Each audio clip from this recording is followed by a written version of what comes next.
네, 이것이 정치다. 네, 오늘은 김광덕 데일리 한국뉴스본부장, 서성교 바른정책연구원장, 네, 그리고 손혁재 경기대 정치전문대학원 교수, 김관옥 계명대 정치외교학 교수, 이렇게 네 분과 함께하겠습니다. 어서 오십시오. 네, 안녕하세요.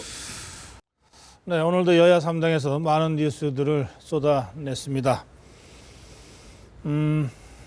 차례차례 좀 짚어보겠습니다. 조금 전에 김정 앵커가 전해드린 뉴스에도 잠깐 모습이 나오더군요. 이 손혁재 교수, 담담타타에는 첫 출연이신데. 예, 처음 나왔습니다. 나오자마자 저 뉴스 화면에도 같이 나오는군요. 예, 그렇습니다. 오늘 저 더불어민주당 토론회에 참석하신 모양인데. 예, 그 토론에 참석해가지고 총선 승리이자 패배다 이런 평가가 나왔다는데 좀 분위기 좀 전해주실래요? 사실 저는 오늘 이제 사회자로서 참석을 했었는데 네. 사회를 보는데 이제 두 분이 발표를 했고요. 네 분이 토론했는데 그 연구소 자체가 이제 더불어민주당 소속 의원들이 많이 있는 연구소이기 때문에 네. 아무래도 분위기가 더불어민주당의 분위기였는데 대체적으로 승리했습니다만 사실은 이것이 우리들이 잘해서 승리한 것이 아니라 사실은 국민들의 그 현명한 선택과 심판에 의해서 그렇게 된 것이기 때문에 네. 우리가 좀 더 혁신을 열심히 하지 않으면 안 된다라고 하는 그와 같은 얘기고 그다음에 이번엔 이 정당 투표가 있는 1인 네. 2표제의 총선이기 때문에 사실은 국민들의 이 현명한 선택이 적중했지만 내년에 치러질 대통령 선거라고 하는 것은 한 표밖에 행사할 수 없는 것이기 때문에 네. 지금 같은 분위기가 그대로 갈 수 없는 그런 상황에서 어떻게 구조적인 개혁을 하느냐 하는 이런 얘기들이 나왔습니다.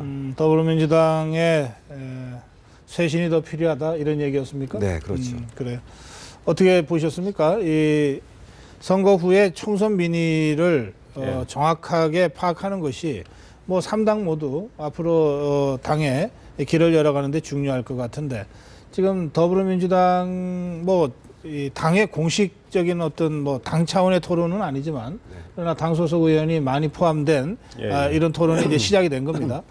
근데 자체 평가는 보니까 나름대로 굉장히 좀 비교적 합리적이고 공정하게 이루어진 것 같더라고요. 그래서 이제 거기서 눈길을 끄는 게 뭐냐면 순차적 심판에 반사이익이 있었다라는 표현이 좀 한 전문가가 발표했는데 네.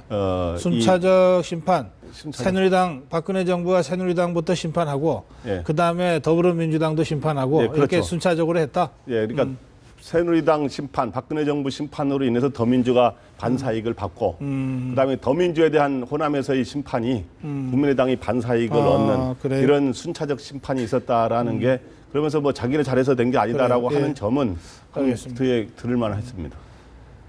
새누리당은 무슨 총선 민의와 관련된 무슨 이런저런 모임이나 평가들이 아직 없습니까? 정신들이 없는 모양이죠. 네, 아직도 그 총선 패배 충격에서 헤어나지 못하고 있는 모습입니다.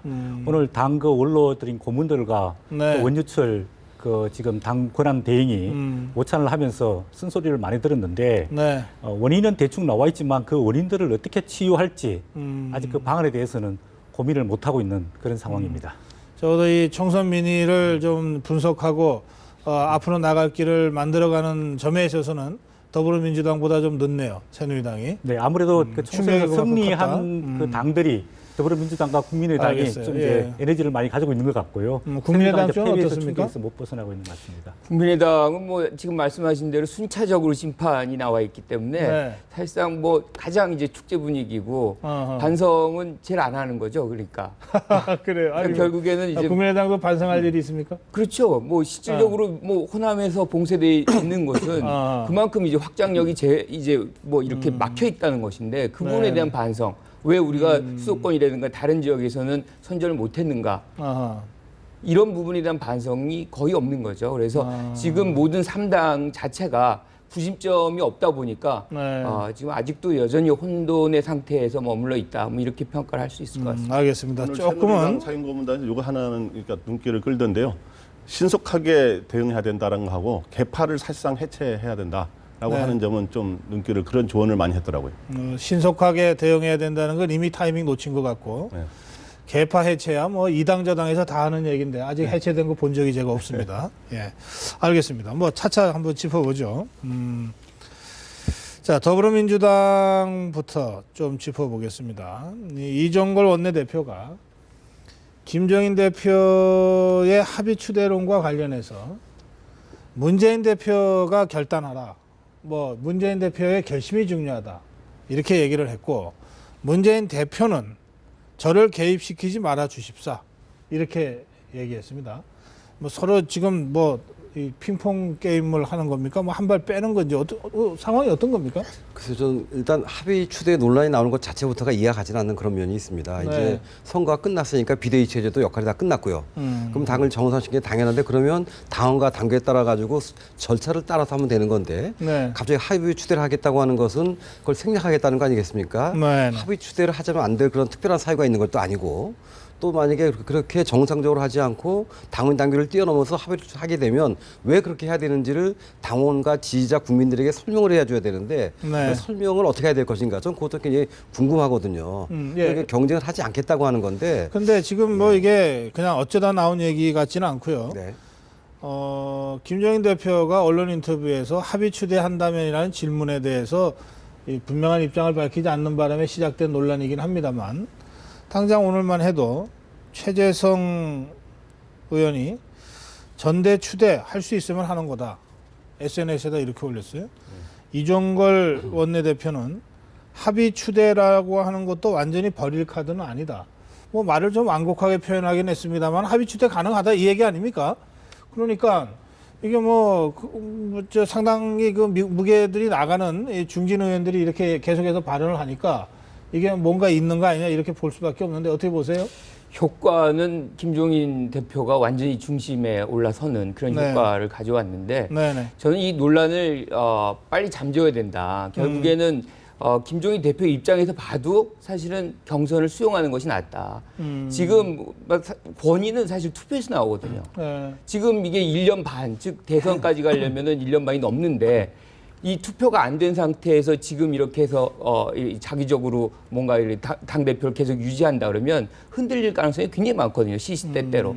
또 한 가지는 근데 이 예. 경선 참여할 거냐에 대해서는 내 나이가 지금 몇인데 뭐 이러면서 사실은 강하게 부정해 버렸는데 그러지 않았습니까? 그렇죠. 그럼 그 생각을 바꿀 가능성이 있습니까? 저는 뭐 바꿔야 된다고 생각을 합니다. 바꿔서 바꿀 전대 수밖에 출마해야 없는 것이고요. 된다. 예, 이거를 실질적으로 추대를 해줄 수 있는 동력을 갖고 있는 세력이 사실상 없다는 거죠.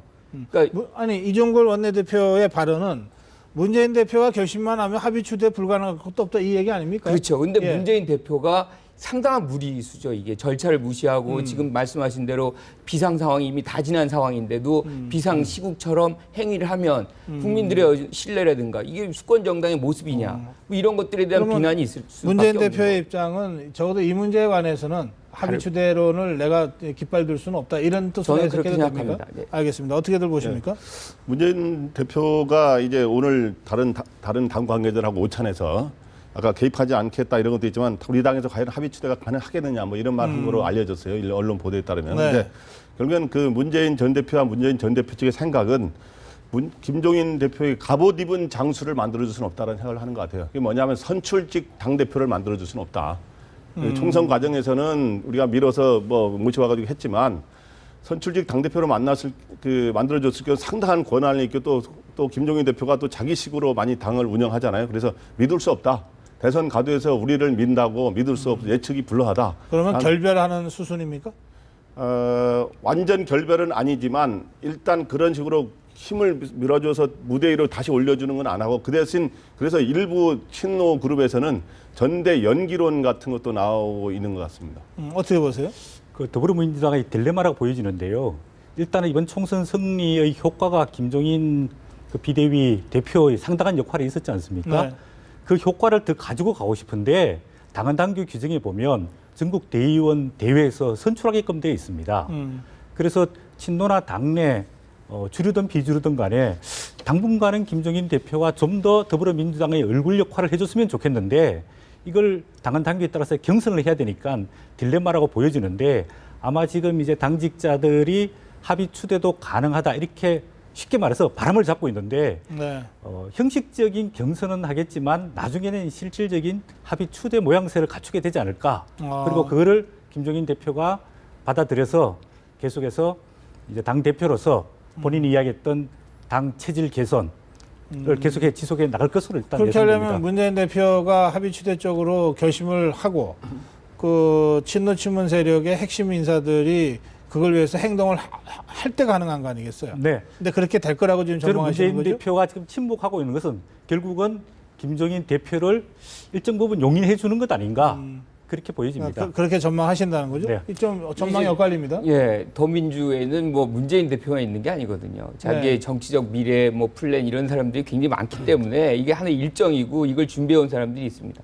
이거를 실질적으로 뭐 문재인 대표 혼자서 결정할 수 없기 때문에 그분들을 설득해야 되는데 이 설득하기 굉장히 어렵다는 거죠.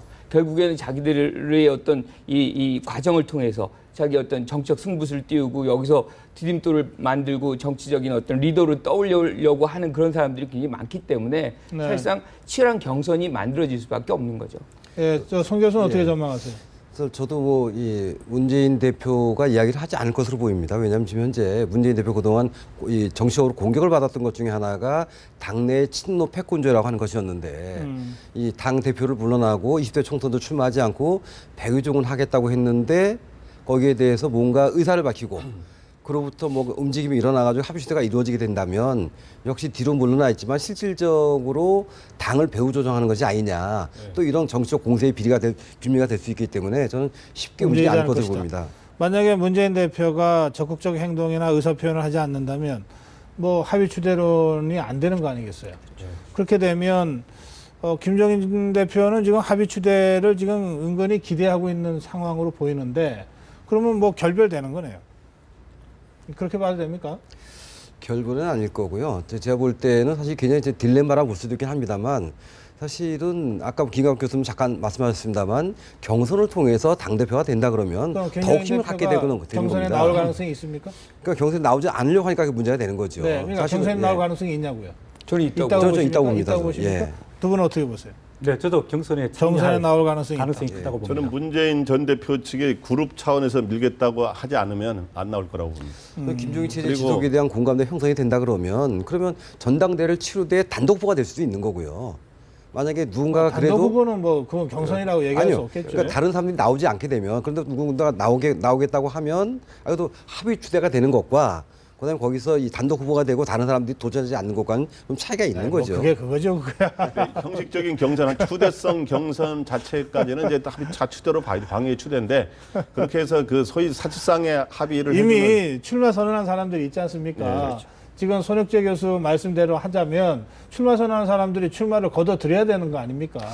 그러니까 그것을 무슨 그럼 합의 추대라고 봐야 되겠죠. 그렇게 되면. 예. 근데 저는 기본적으로 이게 이제 문 대표가 사실상 필요한 게 굉장히 많거든요. 특히나 이 김종인 대표한테서 네. 어떤 중도적인 이미지라든가 경제 부분이라든가 당 장악이라든가 뭐 이런 부분들이 필요하기 때문에 어떤 형태든 경선의 과정에서 알겠습니다. 상당히 협력을 하지 않을까. 그럼 결국은 총선 후 전국 이슈를 뭘로 가져갈 건가?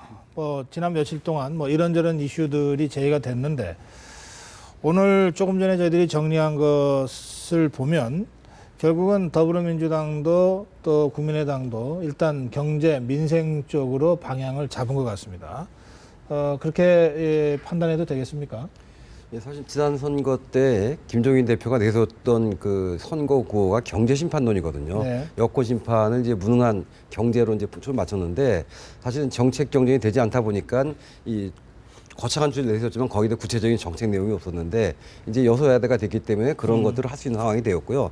사실은 이 구조조정이라는 문제가 온도 차이 있을 겁니다. 정부가 얘기하는 구조조정과 야권 얘기하는 구조적인 온도 차이 있는데 뭐냐면 과거에는 구조조정하는 과정에서 고통 분담 얘기를 했지만 실질적으로 노동자들에게만 고통이 다 몰아쳤다면 이번에 정말로 실제로 기업과 노동이 함께 고통을 분담을 하는 네. 정말 이런 쪽의 정책을 가져가야 되겠다. 뭐 그렇게 해서 그런 걸 내세운 것이 아닌가 그렇게 네. 보입니다. 일단 그 3당 체제에서 건전한 정책 경쟁이 시작됐다.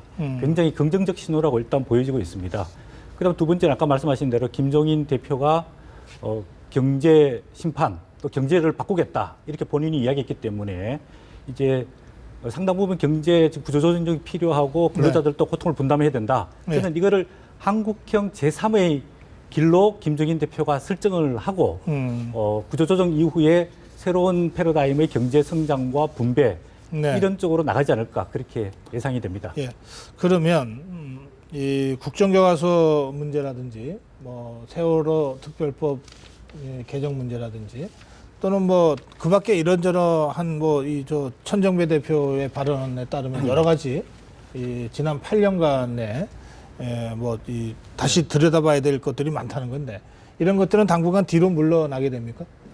경제 담론으로 대선을 치르겠다. 뭐 이런 기조를 확실하게 설정하는 것 같습니다. 그래서 네. 지금 말씀하셨던 부분들은 뭐 네. 할 겁니다. 분명히 할 텐데 그게 방점이 찍히는 것이 아니고 경제 담론, 즉 특히나 이제 본인이 경쟁력을 갖고 있다고 생각하는 그 분야, 그리고 현 정권이라든가 새누리당이 이번에 미흡했다고 생각하는 그 분야에 천착을 해서 뭐 여기에 이제 집중을 하겠다는 것이고 이런 과정을 통해서 수권 정당의 모습, 특히나 이제 당의 중도화 뭐 이런 것들을 통해서 더 많은 중도 부근에 있는 유권자들을 유입하고자 하는 그런 노력이 일환이 될 수 있다라고 생각을 합니다. 예.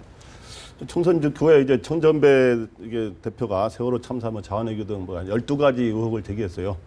청문회하고 뭐 국정조사 할 수 있다고 했는데 그런 거 이제 좀 잦아들고 예, 경제 그리고 민생을 강조하는 우리 수권 정당이다 내년 대선을 대비해서 네. 그렇게 하는 거는 기본적으로 이번 총선에서 배운 학습 효과인데 뭐냐면 중도층을 결국에 잡아야 우리가 이긴다. 그래서 네. 저희 중도층 산토끼를 잡기 위해서 비록 전통적 지지층인 소위 집토끼들이 반발할 수 있는 하나 아닙니까? 노조라든가 이런 데서. 그래서 그런 거를 택한 건데 네. 이거는 그런 반발이 있기 때문에 여러 가지 실업자 대책을 마련해야 된다, 일자리 대책을 마련한다 하고서 진정한 구조조정이 어느 정도 될지는 이제 여당과의 힘교류기 속에서 좀 그래요? 이루어질 거라 봅니다. 그렇다면 박근혜 정부가 그동안 추진해왔던 뭐 이른바 경제활성화 관련 법안이나 뭐 노동개혁 법안이나 이게 어쨌든 여야 간의 이견이 커서 해결되지 못하고 처리되지 못했는데 따지고 보면은 뭐 노동오법 중에도 뭐 파견법이라든지 기간제법은 이미 이제 뒤로 좀 물러나 있고 파견법만 좀 이견이 있고 나머지 세 개는 거의 이견이 없다는 거거든요. 뭐 서비스 발전 기본법의 경우에도 의료 부분만 빼면 뭐 여당이나 야당 아니나 크게 다르지 않다는 거고요. 그러면 지금 기왕에 이 더불어민주당이나 국민의당도 민생 경제 쪽으로 방향을 틀었고 박근혜 정부도 그동안 경제 민생 안 챙겨서 우리가 힘듭니다라고 그동안 호소해 왔으니까 이렇게 뺄 거 빼고 뭐 더할 거 더해서 절충하고 타협하면서 경제 민생 쪽으로 여야가 모두 또 정부가 포함해서 이렇게 가는 이 흐름도 그럼 우리가 예상해 볼 수 있습니까? 어떻게들 보십니까? 아니면 이렇게 가더라도 여전히 여야 간의 이해관계가 달라서 될 거는 별로 없을 거다 이렇게 전망하십니까? 될지 안 될지는 모르지만 예. 그 길로 갈 것이다. 왜냐하면 구조적으로 이제 협치 외에는 방법이 없는 상황이 됐기 때문에 네. 지금 말씀하신 대로 무슨 여야정 협의체라든가 뭐 이런 것들을 통해서 많은 이슈들을 다룰 수밖에 없는 이 역학구도가 된 거죠. 네. 근데 중요한 거는 이제 야당 쪽에서도 여기서 이제 국정에 참여하는 그런 이제 기회가 생긴 것이고 여기서 역량을 좀 보여주면 또 그게 이제 대선 과정에서 상당한 긍정적으로 그러다 보면 뭐라도 한 발 두 발 앞으로 나갈 수는 있겠네요. 그렇죠. 그게 이제 타협이고 국민들이 지금 원하는 건 그런 타협의 정치인 것이죠. 그렇군요. 예, 알겠습니다. 그렇죠. 국민들이 그걸 원하고 있죠. 그렇죠. 예, 그리고 그 과정에서 어느 당이 좀 더 현실적인 대안을 내느냐 이거 가지고 경쟁을 하게 된다면 뭐 그 경쟁은 좀 치열할수록 좋겠습니다. 그렇죠. 예, 알겠습니다. 자, 이제 국민의당 얘기도 좀 해보겠습니다. 아까 이 국민의당의 이상돈 당선자가 지금 국민의당이 공동대표 체제인데 안철수 대표, 천정배 대표 이 두 공동대표 중에 이제 안철수 대표가 상임 공동대표를 맡고 있는데 이 체제를 내년까지 좀 그냥 유지하는 것이 좋겠다. 당이 안정화되기 위해서는 그 정도 시간이 필요하다. 이렇게 얘기했습니다. 그런데 안철수 상임 대표는 이미 당권은 내려놓겠다고 하는 입장을 밝힌 바가 있어요. 네. 그러면 안철수 대표는 그만두겠다고 그러고 이상돈 당선인은 그걸 말리고 있는 형국인데 어떻게 정리가 될 것 같습니까? 어느 분이 먼저 하시겠습니까? 저는 연기로 갈 가능성이 높다고 봅니다. 연기로. 왜냐하면 대선 1년 전에 당권 정권 분리하도록 의무화 규정이 돼 있기 때문에 네.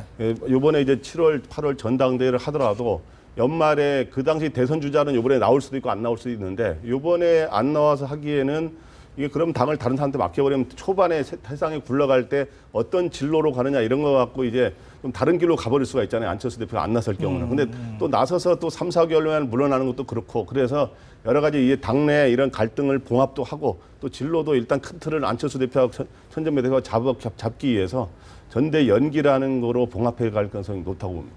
그래 어떻게 보세요? 그렇게 보세요?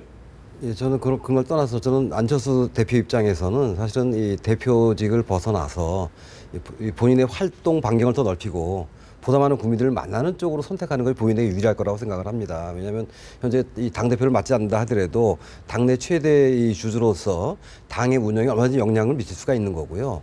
또 하나 문제는 뭐냐 하면 안철수 대표가 유력한 대선 주자로 떠오르게 될 때 다른 정당들에서 견제가 들어오게 될 텐데 그 말하자면 현재 우리가 이 캐스팅 보트를 국민의당이 지고 있다고 합니다만 1, 2당과 현격하게 차이 안 나는 제3당이기 때문에 그 과정에서 제3당으로서 예의치 않았던 손해를 볼 수도 있는 거고요. 또 이렇게 밖에서 흔들리를 하게 될 때 거기서 흔들림을 당하게 되기 때문에 저는 당대표를 떠나가지고 직접 국민 속으로 들어가는 것이 본인에 유리하지 않을까. 아마 그런 판단을 안철수 대표가 하지 않을까 싶은 생각이 듭니다. 이제 대권 당권 분리론이 왜 이렇게 혼선을 빚느냐. 네. 결국엔 저는 그 당 안에 실질적으로 이제 당권을 누가 가져야 되는데 서로 중진들이 굉장히 많거든요. 서로가 당권을 주는 것에 대해서 신뢰를 못 하고 있는 건 아닌가. 이게 누가 맡아야지 이게 어떻게 되는 것이냐. 이게 누가 맡으면 이거 통째로 가져가는 거 아니냐. 뭐 이런 우려가 서로에게 안 주고. 그러다 보니까 외부에서 지금 누군가 영입해 오고 싶은데 그것도 마땅치 않고 그러다 보면 자꾸 연기를 하고 싶어 하는데 중요한 거는 이 신생정당이거든요. 당원 당규 있는 것을 신생정당이 나오자마자 아무런 어떤 중요한 사안 없이 이걸 미룬다. 이거는 국민들의 신뢰를 얻지 못하는 길일 수밖에 없는 거죠. 예, 원래 국민의당은 이제 2월 달에 창당하면서 6개월 내에 전당대회를 하게 돼 있습니다. 그래서 8월까지는 전당대회를 해야 되는데 아마도 이제 당의 얼굴이 안철수 그 대표이기 때문에 과연 안철수 얼굴이 아닌 다른 사람을 대표로 내세웠을 때 국민의당이 국민들의 지지를 계속 받을 수 있을까? 이 딜레마일 겁니다. 저는 안철수 의원이 당의 당헌 당규 규정대로 전당대회를 치르고 당대표를 뽑을 거라고 봅니다. 다만 이게 제3당으로서 원내 역할이 중요하기 때문에 원내 대표가 실질적인 당 그 원내 교섭과 또 예산과 법안 협상에 참여하기 때문에 원내 대표 중심론적으로 혹시 당을 운영할 수도 있지 않을까 알겠습니다. 그렇게 생각을 합니다. 지금 뭐 네 분께서 분석하신 대로 안철수 대표의 대선 구도에서 보면 이 국민의당은 뭐 이 대권으로 가는 과정에 뭐 수단이 될 수도 있는데 그러나 이게 뭐 16년 만에 3당 구도가 만들어졌다. 그리고 창당한 지 1개월 남짓 만에 38석을 얻었다고 하면 국민의당 그 자체가 갖고 있는 잠재력이 있는 건데요. 이것을 잘 키우는 일. 이것은 안철수 대표의 대권 구도와는 좀 차원을 달리해서 고민하고 바라봐야 될 대목이 있는 것 같습니다. 그리고 어떤 면에서는 새누리당이나 더불어민주당 그동안에 우리 정치를 양분해 왔던 이 양당 구조에 식상한 실망한 국민들의 지지가 여기에 모아져 있다면 뭔가 당 차원에서 새로운 정치를 보여주고 새로운 정치의 어떤 모델을 만들어가는 그 과제는 안철수 대표가 대통령에 도전하는 것 이상으로 중요한 일이 될 수 있지 않습니까? 그 점에서 볼 때 여전히 안철수가 아니면 의미가 없는 당이거나 안철수가 있어야만이 어떻게든 움직이는 당 이런 수준은 좀 넘어서야 되지 않을까. 문제의식 자체가 말이죠. 그런 점에서는 지금 아까 송 교수는 안철수 대표를 중심으로 놓고 뭐 한다면 오히려 당권을 떠나서 국민 속으로 가는 것이 좋겠다 그랬는데 그러나 국민의당이라는 관점에서 보면 전혀 다른 해법이 제시돼야 되는 거 아닌가 뭐 그런 생각이 좀 드네요. 예. 뭐 지금 말씀하신 대로 당이 이제 만들어진 지 한 달뿐이 안 됐어요. 네. 그렇기 때문에 대선 후보는 대선 후보지만 당은 지금 뭐 지역구도 몇 개 그것도 실질적으로 호남 지역만 있기 때문에 네. 전국적으로 지역구를 넓힐 그런 이제 일종의 이제 외연 확장하는 그런 그렇죠. 노력도 필요하거든요. 네. 그리고 사실 워낙 촉박한 이 선거 준비였기 때문에 후보를 다 내지도 못했잖아요. 그런데 비례대표 정당 투표에 있어서 더불어민주당을 앞섰다면 이게 전국적인 그 지지 기반이 잠재적으로 있다는 거 아닙니까? 그러면 사실은 지금 이 후보를 내지 못한 모든 지역에 뭐 이게 안 그래도 지금 최대 승리자라고 그러고 상승세를 타고 있으니까 이 흐름을 타서 당 조직을 정비한다든지 하는 굉장히 많은 일들이 있을 수 있습니다. 예, 그런 점과 관련해서 이게 당을 자꾸 이게 과도기적으로 또는 안철수 대표의 대선을 위한 징검다리 정도 수준으로 생각해서는 이게 좀 해법이 안 나오지 않느냐. 제가 이제 그런 문제 제기를 지금 여러분한테 지금 제가 드려보는 건데요. 예. 그러니까 국민의당의 가장 큰 생존과 관련된 진로의 문제가 있는데 네. 그게 이제 야권 통합으로 가자는 게 이제 호남 출신의 중진들이 대부분의 생각 아닙니까? 그런데 야권 통합으로 갈 경우는 안철수 그 대표가 표방한 제3의 길, 제3당의 역할이라는 게 하고 바른 방향으로 가버리고 독자적인 대선 출마 이런 거하고 다른 게 될 수 있기 때문에 이 야권 통합의 길로 가지 않도록 처음에 길을 잘 잡아놓는 게 필요하기 때문에 그 점에서 안철수 대표나 안철수 등과 굉장히 가까운 사람이 일단 당권을 쥐어야 된다는 그 생각을 강하게 하는 것 같습니다. 예, 알겠습니다. 예, 이 막장 드라마 뭐 개파 청산을 하지 않고서는 미래가 없다 뭐 이런 쓴소리들이 나왔습니다. 어떻게 보셨습니까? 네, 옳으신 말씀이라고 생각을 합니다. 그런데 원로들께서 그동안에 이제 당 상임 고문들도 계시고 그냥 고문들도 계시는데 그동안에 좀 일찍 이런 말씀들을 하셨으면 공천 과정에서 또 선거운동 과정에서 좋았지 않을까 생각을 하고 있고요. 그다음 두 번째는 이제 현상적으로 보면은 친박과 비박 간 개파 싸움, 뭐 공천 갈등 이런 걸로 인해서 총선 참패했지만은 근원적으로는 보수 8년 정권의 이제 참패라고 보여지는데 과연 보수가 이명박 정부, 박근혜 정부 8년 동안에 경제와 안보를 제대로 관리를 잘했느냐, 또 국민들과 소통하면서 제대로 잘했느냐 이런 근원적인 질문을 던지고 그에 대한 처방이 조금 부족했고 앞으로 필요하다고 보여집니다. 아, 그래요. 예, 김관우 교수. 지금 얘기한 것 중에 이제 뭐 이 개파가 문제다. 지금 제일 중요한 거는 개파가 다 통합을 한다고 해도 결국은 구심점이 없는 게 문제거든요. 구심점이 없다 보니까 다들 우왕좌왕한 것이고 그런데 위기는 이제 또 기회일 수 있습니다. 과거에 이제 천막당사처럼 겸손하고 뭔가 이렇게 반성하는 모습으로 다시 재출발을 해야 되는데 그런 것을 만들어내는 지금 구심점이 없어서 계속 돌아가는 구심점이 없다는 건 인물에 의존하기 때문이거든요. 제도에 다시 의존할 필요가 있다. 그래서 제도를 정리하고 정치 일정을 다시 밝히고 지금 사실 다른 야당들은 여전히 어수선하거든요. 이럴 때 빨리 안정을 찾고 제도적인 어떤 일정들을 국민들에게 빨리 보여주고 이런 노력이 필요하지 않나 싶습니다. 저는 선거 패배한 원인 가운데 하나는 개파 갈등이겠지만 저는 거기서 해법을 찾는 데는 개파 갈등 청산이라는 게 크게 중요한 건 아니라고 봅니다. 왜냐하면 현재 친박과 비박이라는 이 구분이 앞으로 점점 더 희미해지게 될 겁니다. 왜냐하면 공천 과정이라든가 이런 과정에서는 친박이라고 하는 것이 상당한 힘을 발휘했고 거기에 의존해서 국회의원된 분들도 많지만 그것도 이 비박의 반발도 컸지만 이제는 박근혜 대통령이 힘이 빠져가는 그런 상황이고요. 그다음에 현재 친박의 이름으로 당선된 국회의원들도 다음번 공천 때는 박근혜 대통령이 아닌 다른 사람이 누군가가 이제 공천권을 행사하게 될 테고요. 이런 과정이기 때문에 저는 여기서 친박과 비박의 갈등보다는 사실은 이 문제를 어떤 관점에서 어떻게 수습해 나갈 것인가 하는 구체적인 수습책을 내놓지 못한 것이 문제가 아닌가 그런 생각이 듭니다. 개파 갈등 청산은 이제 많이 나오는 거고요. 그리고 그거의 가장 핵심은 박 대통령 스스로 개파 해체를 적극 선언해가지고 그 당 운영이라든가 국정의 운영에서 반영하면 좋을 것 같고, 근데 또 하나는 우리가 책임을 정치권에만 맞추다 보니까 그게 거론이 안 되는데, 사실은 이번에 여권의 패배의 원인 중에 하나는 공천 갈등이지만 또 하나는 박근혜 정부의 실정, 경제 실정에 대한 심판이라 나왔으니까 그 부분에 대해서 내각과 청와대가 책임지는 모습을 전혀 안 보이는 건 과거하고 굉장히 다른 양태인 것 같아요. 그런 게 또 필요한 것 같습니다. 서성교 원장이 제기한 문제 좀 더 좀 생각해 봤으면 좋겠는데, 그러니까 이번 선거에서 새누리당이 예상외의 대패, 참패를 한 것은 보수층에서 등을 돌려서 투표에 참여하지 않은 것이 하나 있고, 중도층이 국민의당이나 또는 기권을 선택함으로써 양쪽으로부터 다 표가 빠져버렸다는 거예요. 근데 이 표가 빠진 이 이유는 좀 다른 것 같습니다. 이를테면 새누리당을 지지하는 지지자들 중에도 맞으면 합리적 보수를 표방하는 사람들이 있었을 텐데, 이 유권자들은 이를테면은 뭐 국정교과서를 밀어붙인다든지 이런 것 때문에 아마 빠졌을 것 같습니다. 제 그냥 느낌인데.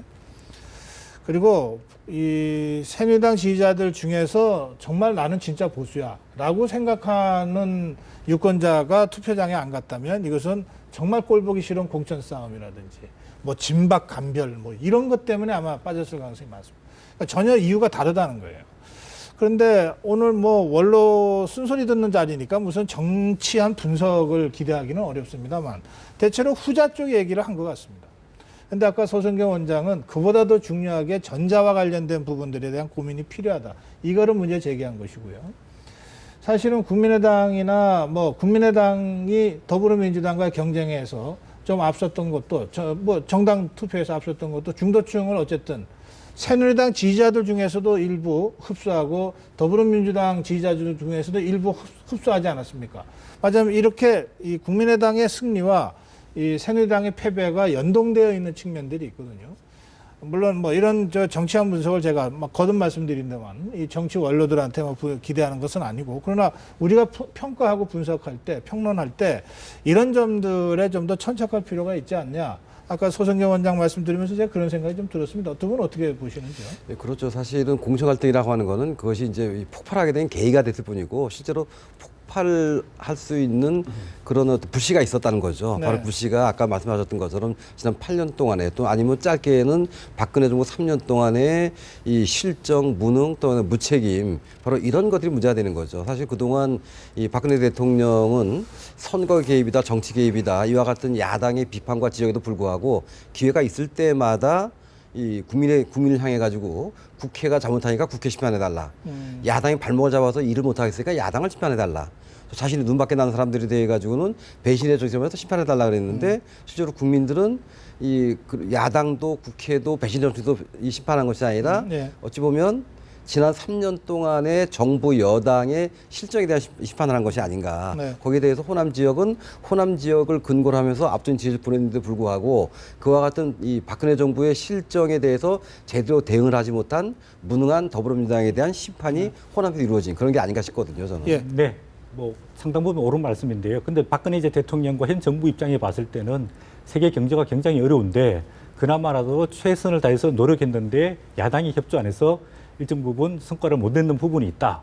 그리고 본인은 뭐 독선이다, 독주다, 뭐 소통하지 않는다 그러지만 또 청와대에서 각종 보고서와 현황에 대해서 파악하고 고민을 많이 했다라고 이렇게 이제 본인은 말씀을 할 수 있겠지만 이제 우리가 아까도 기업 구조조정 문제가 나왔지만은 지금 총선 끝나고 그동안에 쌓여 있었던 기업 구조조정 문제가 드러나게 되는 것은 결국은 지난 3년 동안에 경제가 실패했다는 반증이고 또 최근에 보면은 경제 성장률이 이제 2% 더 떨어졌습니다. 지금만 경제가 어려울 뿐만 아니라 네. 미래 20년, 30년도 경제에 희망이 없다. 이래서는 안 되겠다. 이런 분들이 꼭 20, 30대뿐만 아니라 야당 지지자들뿐만 아니라 이런 보수 지지층 내에서도 기대에 미흡하니까 경고를 줘야 되겠다. 또 바꿔야 되겠다. 이런 것들이 표심으로 알겠습니다. 드러난 것 같습니다. 이 새누리당 그 전신 한나라당 시절까지 이렇게 돌이켜 보면 당이 늘 위기였습니다. 그리고 그때마다 뭐 비대위 체제를 통해서 극복하기도 했지만 사실은 이 소장 개혁파 정치인들의 발언, 대국민 발언과 뭐 집단적인 행동이 고비고비 좀 물꼬를 터왔던 측면이 있지 않습니까? 이번에 총선 패배 직후에 새누리당 혁신 모임, 새혁모라고 하는 모임이 어쨌든 뭐 입장 공동 행동을 지금 몇 번 했는데, 근데 이 모임에서 하는 행동의 수준이 이를테면 뭐 이 원유철 권한대행이 비대위원장 하는 거 반대한다면 이런 정도 수준입니다 지금. 그러니까 아까 제가 그 더불어민주당의 총선 민의를 분석하고 평가하는 토론회 있잖아요. 물론 충격의 패배에서 벗어나지 못해서 정신없을 거라고 제가 뭐 말씀은 드리지만 아니 그 뭐 이미 일주일 지났고 그리고 아니 그럴수록 더 정신 차려야 되는 거 아닌가요? 지금 더불어민주당에 비해서 한참 뒤떨어져 있는 모습이 여전하다. 이런 점에서 무슨 혁신이라는 이름을 갖다 붙인다고 혁신이 되는 거냐. 뭘 도대체 기대할 수 있겠는가. 어쨌든 여당인데. 제1당의 자리는 내놨지만 어쨌든 집권당이고 여당인데. 참 걱정스럽다. 이런 느낌을 제가 감출 수가 없습니다. 이거 어떻게 해야 됩니까? 지금 뭐 말씀하신 대로 굉장히 정체돼 있죠. 예. 내용이라는 것이 굉장히 이제 낮은 수준에서 지금 얘기가 되고 있는 것이고 네. 어떤 담론이라든가 뭐 대선의 과정에서 어떤 기치를 우리가 네. 세워야 된다거나 뭐 이런 부분이 전혀 제시가 안 되고 책임을 오히려 떠넘기는 뭐 지금 서로 그러고 있지 그렇죠. 않습니까? 그런 예. 상황에서 벗어나지 못하기 때문에 그것도 아까 말씀하신 대로 막장 드라마의 수준뿐이 안 되는 그런 부분인 거죠. 그래서 지금 그런데 중요한 거는 지금 우리가 잠재적으로 이제 뭔가 대선에 들어올 수 있는 분들이 네. 사실 역할을 해줘야 되거든요. 네. 근데 이제 뭐 우리가 얘기한 대로 지금 지자체 단체장을 한다거나 뭐 지금 아직 목소리를 안 내고 있는데 네. 사실 이런 위기 상황에서는 그런 분들이 목소리를 내고 사실 역할을 하고 구심점 역할을 해줘야 되는 거죠. 그렇군요. 과거같이. 예. 뭐 우스갯소리로 이번에 소장 쇄신파라 그러지만 대부분 삼선이 중심이더라고요. 새누리 혁신 모임이. 네, 그래요. 그래서 예. 그런지 진정한 쇄신의 대안을 제대로 제시하는 게 아니라 결국에는 비대위원장 이런 문제로 결국 당권에 관심이 있는 거 아닙니까? 그래서 그런 측면은 그러니까 당장 이 사람들부터도 쇄신파로서 역할을 제일 못해도 석고대죄하고 그다음에 패배 원인이 뭐고 그다음에 혁신은 제대로 된 근본적 혁신안을 내는 이 방향으로 가야 되는데 그런 모습 안 나타나고 잘 지적해 주셨는데요. 그래서 앞으로는 과거보다 이게 다른 게 뭐냐 하면 제대로 된 혁신안이 안 나온다는 거 하고 또 하나는 리더가 사라졌다는 거예요. 초토화됐다는 거. 옛날에는 박근혜 그 후보, 박근혜 대표라고 하는 사람이 있고 그다음 쇄신파들이 하면서 당을 결국에 위기를 돌파해 왔는데 결국엔 그 역할을 최영모가 해야 되는 거 아닌가? 제대로 해야 되는 거 아닌가? 그래. 예. 네. 아니 총선 전에는 무릎 꿇고 사과하고 반성합니다. 회초를 때려주십시오. 그러더니만 아니 총선에 참패했는데 왜 더 때려달라. 죄송합니다. 잘못했습니다. 이런 반성과 사과가 없는지 그것도 정말 그러네요. 이해가 안 됩니다. 예. 그리고 이번에 비대위원장 이제 5월 3일 날 이제 원내대표가 선출되면 비대위원장 맡아서 이제 7월이나 6월 달에 전당대회 할 거로 보이는데 전당대회 당권을 누가 잡느냐 이게 포커스가 아니고 아까 말씀하신 대로 이 총선 패배에 대한 처절한 반성 그다음에 그 원인 분석 그에 대한 대안 제시를 하는 어떤 혁신 쇄신 전당대회가 되어야지 이게 당도 수습할 뿐만 아니라 내년 대선에서 임할 수 있는데 그런 노력들이 아직 상당히 부족하다고 그러니까요. 생각됩니다. 더불어민주당이나 국민의당 총선에서 승리한 당들은 오히려 혁신이 더 필요하다 그러고 비상 상황에서 어떻게 이 활로를 찾아갈 거냐 이러고 있는데 대참패를 한 새누리당은 지금 혁신이라고 하는 뭐 무슨 움직임이 좀 없어요. 그냥 혁신이라는 단어를 몇 명이 지금 갖다 쓰고 있는 정도 상태라서 이 새누리당이 아직도 정신 못 차렸다. 이런 얘기를 안 할 수 없는 상황이다. 오늘 여기까지 좀 해야 되겠습니다. 말씀도 잘 들었습니다. 고맙습니다. 예.